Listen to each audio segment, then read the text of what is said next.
We sailed all through the night. In the morning, at about 10 o'clock, we arrived at the port of Daphne. All the monks heaved up their haversacks filled with the items they had bought in Thessalonica for their various handcrafts. We walked down the ship's gangway. A rowing boat was waiting for us. My elder was given preference because he was a confessor and spiritual father. We clambered first into the little boat and arrived at the steps at Daphne. We got out. But then what happened?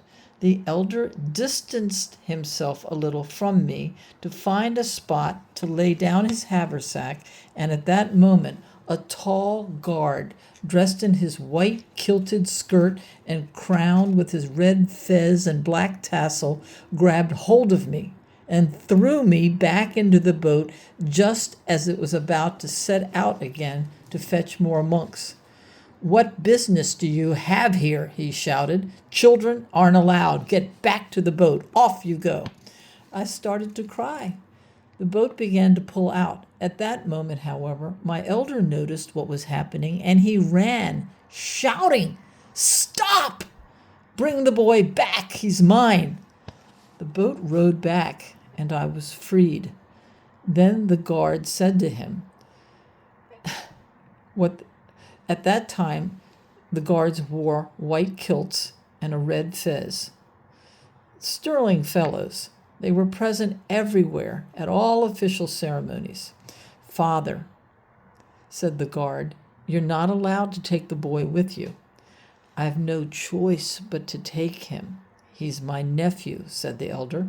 "He's my sister's boy, and I can't leave him. He's an orphan. He's nowhere to go." "That's fine, but I'm the one who'll be in hot water if I let the boy in. Don't worry. Whatever happens, refer the matter to me. I'll speak to the elders, and you won't find yourself in any trouble." And so, with the elder, my uncle, so to speak, who indeed became my elder and spiritual father, Pantalaimon was his name, we went up to the skeet. By all this, I want to show how God worked many miracles on me, unworthy as I am. His hand very manifestly protected me everywhere. And so, in this case, the hand of God led me into the hands of a holy elder and spiritual father who was to protect me. God had sent him, and this elder saved me. It was a great miracle of God's providence. In many things, God's providence has helped me, but above all, the great assistance I received was that I succeeded in going to the holy mountain at such an early age, in spite of the fact that it was forbidden. I knew nothing about monastic life, but God helped me. As I told you, we arrived at the skeet. From that moment onwards, it was a different life, a life in Christ, a life of worship, a life free of care, a life of resurrection. If I were to tell you about my life on the holy mountain, my love and my devotion, time would fail for me to tell. My love for you incites me to tell you what I remember. When I went to the holy mountain, I was, as I told you, young and uneducated. I didn't know how to read, barely. I read syllable by syllable. My elders, they were brothers, Elder Pantalaimon the confessor and Father Ioannikios, asked me, "Can you read?" "A little," I answered. It was Saturday evening. They set me down to read the Psalter. Shyly, I started to stutter the words of the first psalm. Bul es ed I is the man. "Okay, that's fine, my boy. Let me read now," said Father Ioannikios, "and we can read another day." He donned his glasses and he started, "Blessed is the man who has not made his way," etc. You can imagine my embarrassment. That was a lesson for me. I must learn to read, I resolved, and so I quickly set to work. Whenever I found a spare moment, and I had lots of free time, I would read the Psalter, the New Testament, and the poetic canons from the daily offices to loosen up my tongue, and so from the countless times I read it, I learned the Psalter by heart. I read even during the night. I read even during the night. One night there was a vigil, the Church of the Holy Trinity. This was very shortly after I had arrived during the first few days. Our skete was celebrating its feast day. My elders left in the early evening for the church and left me in the hermitage to sleep. I was young, and they thought I might not be able to stay awake until the morning when the vigil would end. After midnight, Father Ioannikios came and woke me up. "Wake up and get dressed," he said, "and we'll go to the church." I jumped up at once, and in 3 minutes we had arrived at the Holy Trinity Church. He ushered me into the church first. It was the first time I had been inside. I was overwhelmed. The church was filled with monks standing upright in an attitude of reverence and attentiveness. The chandeliers shed their light everywhere, lighting up the icons on the walls and on the icon stands. Everything was bright and shining. The little oil lamps were lit, the incense exuded fragrance, and the singing resonated devoutly in the otherworldly beauty of the night. I was overcome with awe, but also with fear. I felt that I was no longer on earth, but that I had been transported into heaven. Father Ioannikios nodded to me to go forward and kiss the icons. I remained motionless. "Take my hand, take my hand." I started to shout. I'm scared. He took me by the hand and gripping him tightly, I went up to venerate the icons.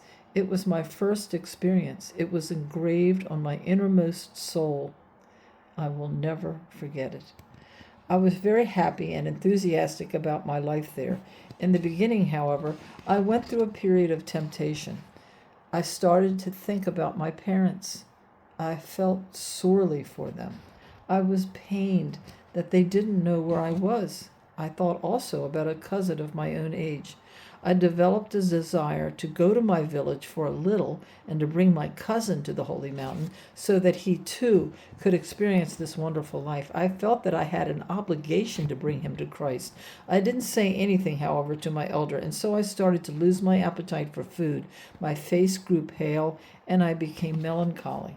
My elder noticed all this. One day he called me over and said to me with concern, "What's wrong, my boy? What's the matter with you?" I told him everything. That was the end of it. I was freed. The temptation passed. My appetite returned, and joy flooded my heart. I continued in obedience to my elders. My face shone. I grew more handsome and good-looking. Although I had been thin and scrawny to begin with, I later became quite handsome. My face became angelic. How did I see it? I had gone to see my elder, and as the sun struck his window, it became like a mirror for me, and when I saw my face, I said to myself, "Goodness, how the grace of God has changed me." To begin with, I thought about my parents, and the thought of them tormented me. Later, I didn't think about them. I remembered them only in my prayers for the Lord to save them. At first, I longed for them. Later, my longing was for my elders. I commemorated my parents in my prayer, but in a different way, only with the love of Christ. I started to fast more and to make greater ascetic effort, and I was filled with even greater mania and enthusiasm. I longed to be in the church continually, and I wanted to be whatever the elders wanted, so that I could please them. There, you see, is the change. The transformation worked by the grace of God. As I have said before, my elders were Father Pantaleimon and his brother, Father Ioannikios. I loved them, though they were very strict. At the time, I didn't realize this. Because I loved them, I had the impression that they didn't treat me with austerity. I had great respect, devotion, and love for them. My devotion was it that I saw the icon of Christ? Such was my awe and such my devotion. After God came my elders. They were both priests. They came from the Karditsa area, from a village that is high up. What's the village called? It's worth recalling the name of the village. Yes, I remember. It's the village of Messenikolis, near Karditsa. That's where my woolen blanket is from, the one I slept in until recently. I was utterly obedient to them. Obedience, what can I say? I truly know the meaning of that word. I abandoned myself to obedience with joy and love. It was this absolute obedience that saved me, and it was on account of this that God gave me his charismatic gift. Yes, I repeat, I was utterly obedient to my elders. Not forced obedience, but with joy and love. I loved them truly. And because I loved them, this love made me sense and realize what they wanted. I knew what they wanted even before they asked. And not only that, but also how they wanted each thing. I went here and I went there. I was devoted to them. And so my soul was winged with joy when I was with them. I thought of no one else, not my parents, not acquaintances, not friends, or the outside world. My life was prayer, joy, and obedience to my elders. If they said something to me once, I would observe it always. For example, the elder once said to me, "Wash your hands before you eat, and every time we are about to go to church, because we are entering a holy place and everything must be clean. Remember, we are both priests and we celebrate the liturgy. We need to have our hands clean and to have everything about us clean." And so every so often I would wash my hands with soap. There was no need for them to tell me a second time, because before I ate, I would soap and wash my hands. If we needed something in the church, I would wash my hands. If I picked up something, then I would wash my hands. When delicate work was required in my handicraft, I would first wash my hands. I did the same with everything without the slightest thought. And remember that I had two elders, and often they asked for conflicting things. One day, Father Ioannikius said to me, "Take these stones from here and carry them over there." I took them to the place he showed me. Then the father confessor came by. As soon as he saw me, he scolded me angrily, saying, "You crooked fellow, why did you do that? Is that where we want these stones? Take them back to where you found them." Whenever he got angry, he would use the phrase, "You crooked fellow," to scold me.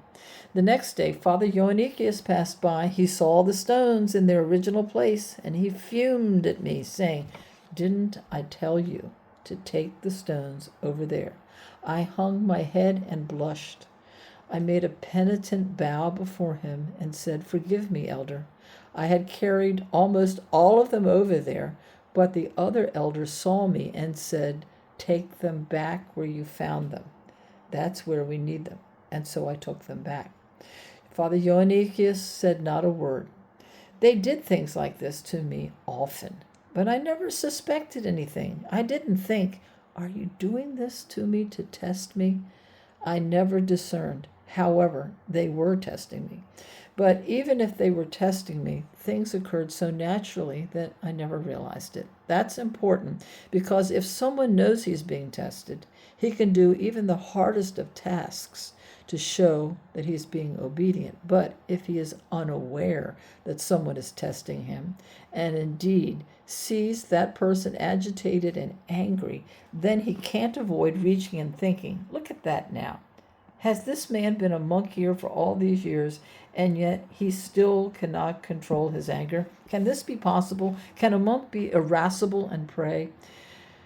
How has he not managed to get or to rid himself of anger?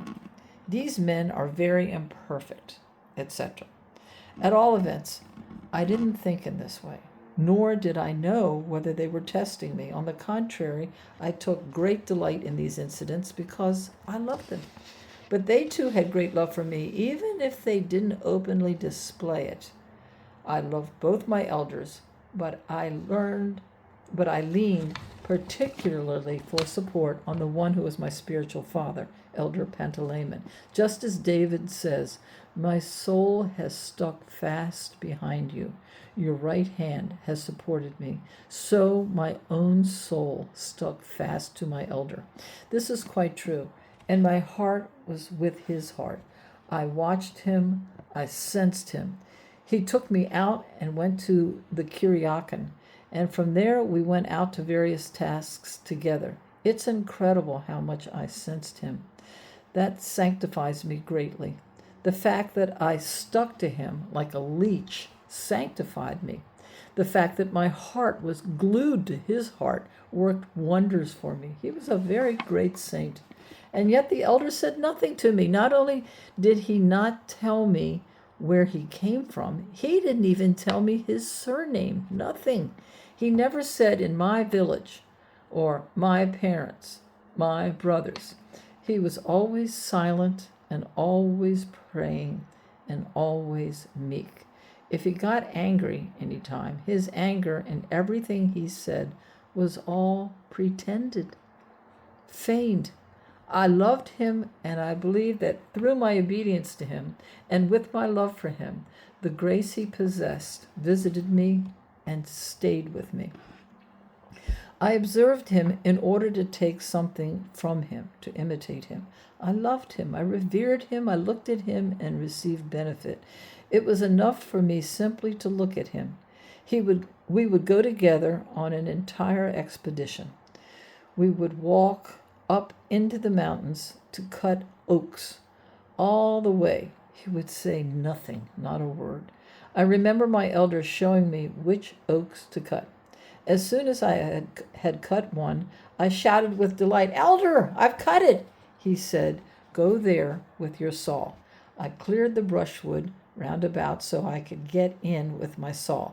He would then go to find another. We would use the phrase "with one puff," that is, but a single stroke. Again, I would cry out, "Elder, I cut it!" with delight. These weren't natural things. It was my love. It was the grace of God that was transmitted from the elder to me, a humble boy. Do you remember the story that's told about a group of monks who used to visit one of the desert fathers and inundate him with questions? One of the monks would sit saying nothing and simply looking into the elder's face. In the end, the Abba turned to him and said, "Why don't you ask anything? Have you no questions at all?" The monk replied, "I wish for nothing more. It's enough for me simply to look at you, elder." You see, he was gracefully enjoying him. He was inhaling him, that is, he was breathing in the grace of God through him. Saint Simeon, the new theologian, says the same thing. He confesses that he too received grace from his elder.